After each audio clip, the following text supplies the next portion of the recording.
È stata applicata la pena come richiesta dalle parti.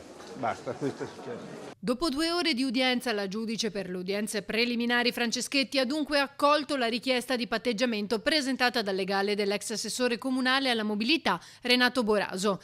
3 anni e 10 mesi di reclusione, oltre a 308.000 euro che Boraso ha ottenuto dalla vendita della sua casa in montagna, di confisca per 12 capi di imputazione legati a episodi di corruzione in merito a pressioni esercitate sugli uffici comunali e varie aziende partecipate per favorire imprenditori. L'avvocato Pauro non ha chiesto una diminuzione della misura cautelare, dunque Boraso rimane agli arresti domiciliari.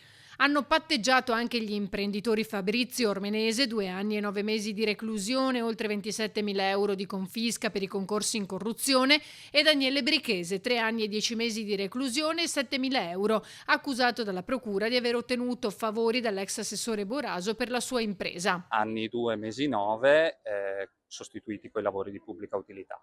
I tempi si sono allungati proprio per permettere a Boraso di recuperare il denaro necessario vendendo la sua casa. L'ex assessore resta comunque tra i 34 indagati, tra cui il sindaco Brugnaro, che il prossimo 11 dicembre andranno all'udienza preliminare per il rinvio a giudizio.